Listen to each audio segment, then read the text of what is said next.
i sestre, hram Božji jest ova crkva u kojoj smo se okupili. Hram Božji jesmo mi koji smo došli večeras ovdje na ovu svetu misu. Hram Božji, to je Kraljevstvo nebesko gdje hrlimo i gdje želimo stići.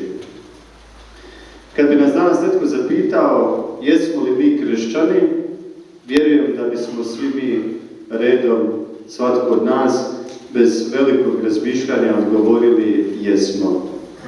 Jesmo kršćani po, prva stvar, po sakramentu svetog krštenja, kojeg smo primili, vjerujem većina od vas možda i u ovoj crkvi, ali nebitno je gdje smo ga primili, nego što smo po tome sakramentu mi postali. A postali smo posinjena djeca Božja. Postali smo Kristovi, oni koji nose krst na svome čelu, oni koji nose krst, odnosno križ, u svome srcu i urezano u našoj duši. A netko je urezao križ Kristov ne samo po sakramentu krštenja, nego i naše srce i u našu dušu. A to su prije svega naši roditelji, naše bake, naši djedovi, oni koji su nas u našem životu odgajali u našoj kršćanskoj vjeri. Tim odgojem, tim rastom mi idemo prema nečemu što se zove kršćanska zrelost, kao što težimo za onim što se zove jedna ljudska zrelost. To su dvije zrelosti, ljudska i kršćanska, po kojoj smo mi prepoznati u ovome svijetu, odnosno dvije zrelosti po kojima bismo trebali biti prepoznati u ovome svijetu. Jedna je ona ljudska zrelost na kojoj rade svi ljudi. Svi ljudi dobre volje, koji žele biti dobri, koji žele biti kvalitetni, koji žele biti izgrađeni, koji žele imati izgrađenu osobnost. A kršćanska zrelost jest ona zrelost koja se tiče nas kršćana, a koju postižemo sa našim odnosom sa Bogom, i to ponajviše po sakramentalnom životu, kako nas uči Sveta Crkva, i po našem osobnom odnosu sa Bogom, a to je naš molitveni život. Moj hram će biti dom molitve, ili hram jest dom molitve. Svaka crkva jest kuća molitve. Ovdje se okupljamo kako bismo se Bogu molili, kako bismo s Bogom razgovarali, kako bismo sa Bogom pričali, jednostavno rečeno. U ovu crkvu ulazimo jer nas ovdje uvijek dočekuje Bog koji nas voli, Bog koji nas ljubi, Bog koji nas očekuje, Bog koji nas dočekuje, Bog, vjerujem da ste često puta vidjeli onog milosrdnog Oca, kako raširenih ruku dočekuje svoga izgubljenoga Sina. I mi smo izgubljeni negdje u svojim slabostima, u svojim nesavršenostima, u svojim grijesima.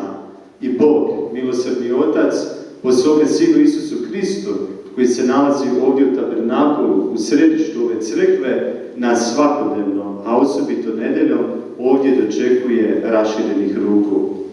Raširena srca, jer Kristova žrtva na oltaru u ovoj crkvi, koja se uvijek ponavlja čim započnemo svetu misu, jest ona žrtva njegova križa. Žrtva njegova križa, braćo i sestre, gdje je Isus Krist raširio svoje ruke za nas. I ta raširenost njegovih ruku je od onog trenutka sve do dan danas i uvijek će biti, dok se u svim crkvama diljem svijeta, pa i ovdje u našoj Kuzmičkoj crkvi, slavi sveta misa. I to je velika poruka Božje ljubavi za nas. I koji je smisao jedne zajednice, koji je smisao jednog okupljanja u crkvi ili onoga što mi danas slavimo, našu župu, koji je smisao jedne župe? Smisao je prvi upravo to, da mi koji smo kršteni, koji nosimo krst, koji smo utopljeni u Božju milost, u Božju ljubav, dolazimo ovdje što češće k svome Bogu, da ga susrećemo, da susrećemo njegovo milosrđe, da susrećemo njegove raširene ruke po njegovoj prisutnosti koja se nalazi ovdje.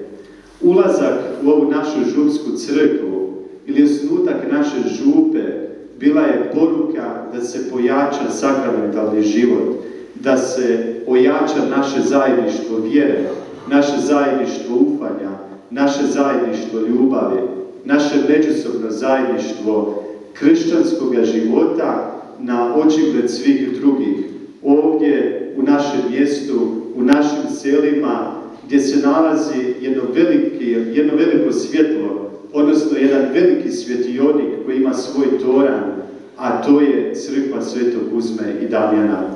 Nekoć kapelica, a od 1968. godine crkva, svjetionik koji se nalazi na ovoj maloj uzbrdici ako idemo iz srednjeg sela, koji svijetli svima oko nas, koji se ne da sakriti, kao što se ne da sakriti ni grad na gori.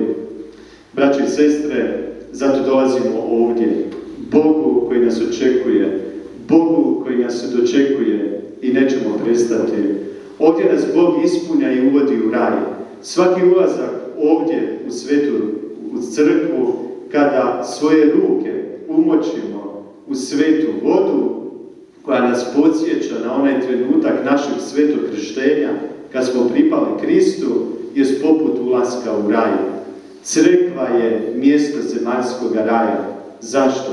Pa zato što se ovdje nalazi Bog. I mnoštvo i nebrojeno milosti smo pronašli i pronalazimo ovdje. Kao što sam rekao i na uvodu u svetu misu. Ovdje, braće i sestre, uslišano mnogo molitvi. Ovdje je uslišano mnogo Kristovih žrtava koje su prikazane ovdje na oltaru na naše nakane, koje prikazujemo svaki dan, jer ovdje je misa svaki dan. Kristova žrtva koja se ponavlja za nas. Ovdje je mnoštvo ljudskih srdaca utješeno. Ovdje je mnoštvo majki i očeva, baki i djedova prolilo svoju suzu za svoju djecu. Ovdje su mnoga koljena na ovim klecalima molila Gospodina po zagovore naših zaštitnika i naše Gospe za blagoslov ovdje u zemaljskom vremenitom životu. Ovdje su, ja vjerujem, braće i sestre, mnoga naša braća i sestre po svom životu, po svojim molitvama, po svome sakramentalnom životu ušli i u Kraljestvo nebesko. Nećemo zaboraviti ni one koji su milosti Božje ljubavi dijelili na ovome svetome mjestu. Ja mislim da je dostojno da se prisjetimo svih onih župnika koji su bili upravitelji ove župe. A prije svega to je veličansni Milan Večerić, koji je bio ovdje od 1968. do 1971. godine. Vjerujem da je njemu kao prvom župniku ovdje bilo vrlo izazovno, da mu je možda to bila i jedna svojevrsna avantura biti prvi župnik u jednoj novoj župi, ali isto tako da mu je bilo, vjerujem, teško puta i mnogo puta i teško, jer se sa novom župom susrećemo i sa mnogim izazovima kako uspostaviti jednu župu na noge, kako je staviti na noge, kako joj dati jedan život, kako je organizirati, kako skupiti ljude oko sebe i tako dalje. Nakon njega dolazi veličansni Đuro Benić, još jedan upravitelj Božjih sakramenata, onaj koji je vodio naše djedove, naše bake, očeve i majke, vas, braće i sestre. Nakon njega, on je bio 1971. do 1978. dolazi privremeni upravitelj župe Ljudevit Petrak, koji je bio od listopada 1978. do ožujka 1979. Zatim dolazi treći upravitelj, a to je